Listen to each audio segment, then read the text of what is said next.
Cockroach जनता पार्टीचे संस्थापक अभिजित दिपके यांनी जंतर मंतरच्या आंदोलनाच्या यशानंतर स्कूल ठीक करो हे अभियान सुरू केलंय आणि याचा मोठा दणका हिंगोली जिल्ह्यात पाहायला मिळाला। भर दिवसा शाळेत दारू पिऊन झोपणाऱ्या लिंबाळा इथल्या जिल्हा परिषद शाळेच्या मुख्याध्यापकाला निलंबित करण्यात आले।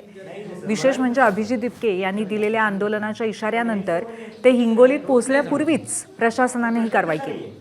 मात्र कारवाई होऊनही शाळेला 4 शिक्षक मिळावेत या मागणीसाठी दिपके यांनी शाळेतच ठिय्या आंदोलन सुरू केलं।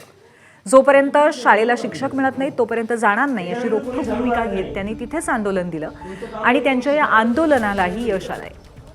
शिक्षण विभागाच्या लेखी आश्वासनानंतर अभिजित दिपकेंनी त्यांचं आंदोलन मागे घेतलंय। 10 दिवसात शाळेला 4था शिक्षक दिला जाईल असं आश्वासन देण्यात आलंय।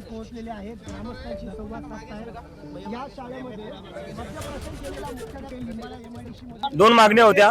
एक मागणी ही होती की जो प्रिन्सिपल दारू पिऊन याचा त्याला सस्पेंड करण्यात यावं। ते सस्पेन्शन आधीच आलं होतं, आज सकाळीच जेव्हा आम्ही बसवतो तेव्हा झालं होतं। दुसरी मागणी ही होती की 2 नाही 4 शिक्षक असले पाहिजे। गावकऱ्यांनी सांगितलं होतं इथे 4 शिक्षक असले पाहिजे। तर आता लगेच त्यांनी नोटिफिकेशन पाठवले आम्हाला ऑफिशियल लेटर हेडवर की 3रा शिक्षक आज संध्याकाळपर्यंत अपॉइंट होईल आणि 4था शिक्षक एक 10-15 दिवसात ते अपॉइंट करतील।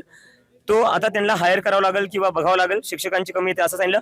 तर गावकऱ्यांचं म्हणणं की 10-15 दिवस आपण देऊयात, तर ते अपॉइंट करतील आणि जर नाही अपॉइंट केलं त्यांनी 10-15 दिवसात आम्ही पुन्हा बसू।